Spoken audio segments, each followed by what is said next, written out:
Lera! Lera ka palaki ng nanay ko. Pinakamabait ka. Pinakamatinong lesbo. Yan. Pasok ka na? Andun yung mga pagkain nasa gate 5, pamimigay na. Pero hindi na, nabag mo yung Facebook page ko, pero yan mo na.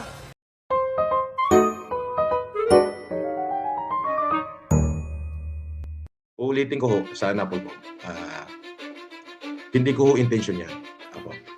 Wala akong pangit na intention dyan. Hindi ko ho yan ginamit para ipagmalaki. Hindi ko ho yan ginamit para ipagyabang. Hindi ko nilagay sa profile ko yan. Hindi ko ho yan pinost. Nakakamiss lang. Sinut ko yung sa bahay. Ay, nakakamiss lang. Nilalong hindi nyo makikita na isinuot ko yan at sa kalsada. Yan ho ay inedit ko lang. Inilagay ko lang yung aking mukha. Yun lang. Yun lamang ho. Wala na iba. Sa bahay ho yan. Sige. Kailangan magkaroon kayo ng anak na Rene. Punta ako yung dugo na tumubo sa Edralin, Marcos, Carino at Antonio. Ganong kabangis ang dugo ko, puro mga dato. Kaya ang tawag ng mga general sa akin, Apo Francis. Lahat ng general ko, sila General Pijo, ang tawag sa akin niya, sila General Acosta, Apo Francis. Si General De Gracia, Apo Francis ang tawag sa akin, Apo Francis. Uuwi ako na Isabela, yung chip ng Intel ng Isabela, si Joel Dulin, bata ko yun. Yama oh, may nag-aanap sa'yo, ayun oh, yung nakapula. Yung bagong regional director ng Region 2, kilala nila Maya Lea yun, kilala nila Salvi Balaoro yun. Siyempre hindi pa naniniwala hanggat hindi niya na-experience. Kaya nga, ipa-experience ko sa kanya. Uuwi ako doon, pahahanap ko siya kay Joel sa mga bata akong pulis. Si Colonel Dulin, major pa lang noon, at saka si Sergeant Patong, Sergeant Pisio. Paglalabas si Nanang ng Kawayan City, sa syudad naka-face mask, naka-hood, nakasalamin.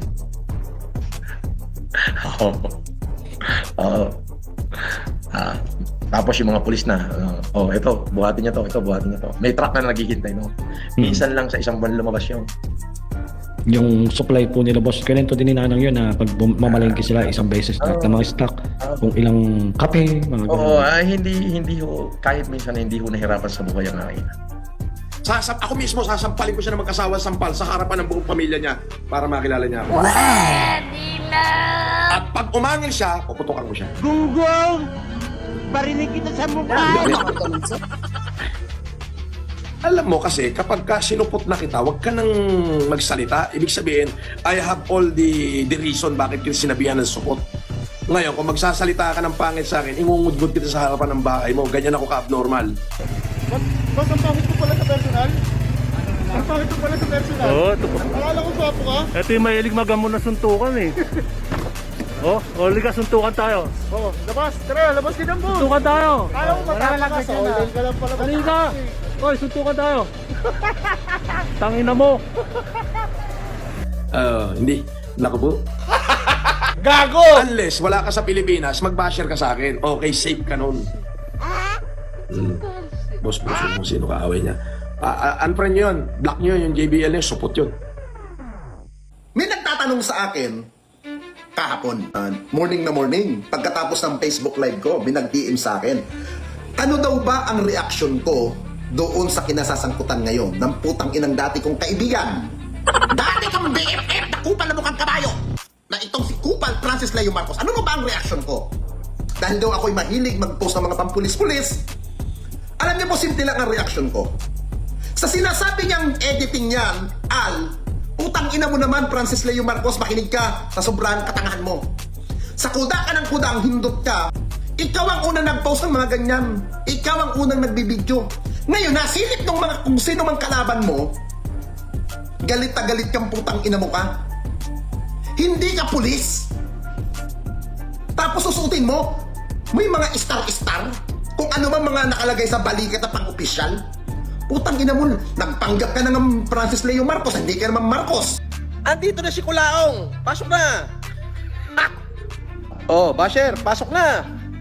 Andito na si Norman Mangusin. Tapos maghahamon ka pa ng sundo kasi sa opisyal. Alam niyo mga kababayan, kahapon ka-text ko, Katext ko po mismo, yung hinahamon nitong suntukan. Katext ko po kahapon, si General Tony Maralyan. Happy birthday po, sir. Happy birthday po sa ninyo. Sana makahanap ka po ng ng gwapo. Lieutenant Colonel pa lang po si Tony Maralyan, kakilala ko na po din siya. Bakit ko po siya nakilala? Dahil pala kaibigan po tayo. Itong putang inantong si Francis Leo Marcos. Ang tingin mo kasi sarili mo, dahil nakakunin... ito kasi sinasabi ko sa mga kaibigan natin, kahit anong rekta mo sa mga opisyal, huwag kang maging piling opisyal. Marunong kang tumingin. At dapat ikay nasa baba. Ang paa mo'y nakatapak. Pero itong putang inantong FLM na to, ang dami mo ng kinasangkutan na negative issue, imbit isara mo ang mukha mo, isarado mo ang bunganga mong putang ina mo ka, kuda ka pa ng kuda, ngak-ngak ka pa ng ngak-ngak. Ha? Ngayon, kabubunganga mong putang ina mo ka, nadadamay sa'yo yung mga hindi naman dapat madamay na mga tao. Ito nga sabi nga sa akin ni General Maralyan kahapon, hindi ko ninyo ibababa ang level ko kay Kulaong.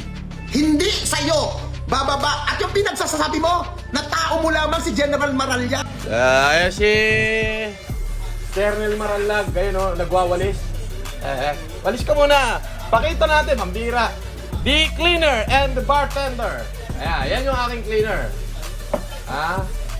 At for information mo lang, yung regional director ngayon ng Region 2, si General Maralag, dating bantay bahay ko lang yan nung nakakulong ako. Oo, siya yung bantay bahay ko, yung tigadala ko ng damit nung nasa kulungan ako. Mabuting tao rin naman yan. As in, masasabi kong bata ako talaga yan. Look at yourself, FLM. Ha? Ilang taon nag-aral si General Maralyan sa kanyang karir at bago niya narating yan. Siguro, ang pagkakamali lang siguro ng General Maralyan, naging kaibigan ka niya. Tinuring ka niya bilang kapatid o may respeto sa'yo, pero masyado kang abusado. Utang ina mo ka. Masyado kang abusado. Parang itong sinasabi mo dati sa akin. Ninyo, ilapit mo ako kay Bongo. Irekta mo ako kay Bongo. Kay Bato, irekta mo ako kay Bato. Ito ang mas ko sinasabi. Sige. Sasabihan ko si boss ngayon. Bigyan mo ako ng pera. Ikaw naman si Kupal. Pag bibigyan mo ako ng 5,000, bakit bigyan lang 5,000? Bakit 5,000 lang, kuya? Sapat ba ito pagkain namin doon ng mga staff niya? Siyempre, magbigay ka ng 50. Pagbibigyan ng 50. Ganyan ka kamangmang. Ganyan ka kabobo. Ang sabi ko nga, kung gaano kita kinupal, kung gaano kita pinaikot sa mga bulbul ko, putang ina mo ka kaya nagkandawa ng buko. Dahil ikaw, nakikiramdam ka. Kung alam mo yung isang vlogger na may mga koneksyon at alam mo may mga nakakarekta, kinakaibigan mo. Na akala mo, mapakikinabangan mo, hindi mo alam, kagaya na sinasabi ko, nauunggoy na kita. Parang ganito, porque nakarekta ka, maging kaibigan mo si General Maralyan. Akala mo sa tingin mo sa sarili mo, bata-bata mo na. Akala mo sa sarili mo, mapapaikot mo sa mga bulbul mong kulugo si General Maralyan. Hindi estupido si General Maralyan para lumuhod sa'yo. Ha? Hindi siya tanga para maging bata-bataan mo. Ang kinakasibilyan ka, men uniform si General Maralyan. Ganyan ka kahibang sa sarili mo. Ha? Tapos sasabihin mo, hinahamon mo ng suntukan. Utang ina mo ka, hindi ka katatulan ni General Tony. Yung mga style mo, pambablackmail. Yung style mo na kung ano yung mga pinagsasabi mo. Tigil-tigilan mo. Doon ka nakarekta kay Brenchong na may kaso ng drugs. Utang ina mo. Ito nagsasabi, kapatid mo, nanghihingi ka ng pera doon. Hindi ka ba nahiya sa sarili mo? Masyado kang abusado. Tapos ngayon susuot ka ng mga pang-talagang pampulis sa pang-opisyal na uniform? Ha? Hindi ka ba nahiya niyan? Di ba rin magsuot ka ng t-shirt na may logo ng PNP? Okay lang yun eh. Sumusuporta ka doon. Pero yung susutin mo na mismo, yung official uniform ng officer ng kapulisan, pambabastos, panggagago. Ang ginagawa mong pukin ng ina mo. At hindi mo lisensya yung sinasabi mo na ikaw ay pandemic hero, na ikay namigay ng mga bigas, buha ka ng ina mo. Hindi yun ang lisensya para mambarubal kang hayop ka. Ha? Malas-malas mo lang, pukin ng ina mo ka. Mas baliw sa'yo si makagago at hindi ka tinatantanan, pukin ng ina mo. Bumalik ka ng Metro Manila. Hindi yun nagpupunta ka dyan sa mundo na kesyo nagpapahinga ka dyan, putang ina mo ka. Dito ka sa Metro Manila. Magkupa lang kayo ni Maka High Blood, pukin ng ni makagago. Tang ina ka. Ngaw-ngaw ka ng ngaw-ngaw kahapon, pinapanood ko yung live mo, nila ako nagko-comment doon. Anak, yan ba pinagmamayabang mo? Ito papakita ko sa'yo. Tunay ng luxury. Tunay na yaman. Okay nang ina mo ka. Ikaw nga, wala kang abogado. Nagkakadalitsi-litsi ka nga sa abogado. Pagpapanutayo ka na lang. Ikaw pa mismo, hindi mo iutos sa tao mo. Tang ina ka. Alam mo ang problema sa'yo, Norman? Yung hindi ka marunong magpakumbaba. Masyadong mataas ang tingin mo sa sarili mo. Matuto kang magpakumbaba at tanggapin mo sa sarili mo na mayroon kang pagkakamaling nagawa. Yun ang tanggapin mo. Ha? Yung marunong kang tumanggap ng kamalian mo. Ako, barubal din ako. Pero alam ko sa sarili ko na may mga pagkakamali ako sa buhay ko. Pero kunti-unti kong tinutuwid ang pagkakamaling yun. At marunong akong humingi ng sorry. Pero ikaw putang ina mo ka. Nagawa mo ba sa buhay mo yan? Eh kung paano kung sa mga oras na namatay ka na sana namatay ka ng hayop ka? Paano ang kaluluwa mo, puki ng ina mo ka sa impyernong bagsak mong iho di puta ka? Makinig ka, Norman Mang Hussein, hindi si Francis Leo Marcos, si Kupal Norman Kabayo ka. Una, wag mo akong tatawaging Norman. Hindi Norman ang pangalan ko. I am Francis Leo Marcos. Puki ng ina mo araw-araw. Kita mo nga mayaman kasi nasabi mo, yung nanay mo kontik balang. Namukhang duling. Utang ina mo, sasabihin mo, bata-bata ka ni General Maral. Bata mo si General Maral yan. Tanga! Sinong tanga maniniwala sa'yo na may utak? Bobong maniniwala sa'yo, nag-aral yun sa pagkapulis, nag-aral yun ng intelligence ng ilang taon, tapos magpapakabata sa isang kagaya mo mukhang aso, ina mo, tigil-tigilan mo. Yan po ang kasagutan ko doon sa sinasabi nung nagtatanong sa akin ano daw ang reaksyon ko sa putang inang kabayong to. Ha? Eh kabayo yan, pukinang inang yan. Huwag kayo nagpapaniwala dyan. Mukhang kupal yan. Sana may iwas tayo sa kaso. May iwas tayo sa gulo. Papansin na yan, mayaman na yan. Ayun na no? Galing.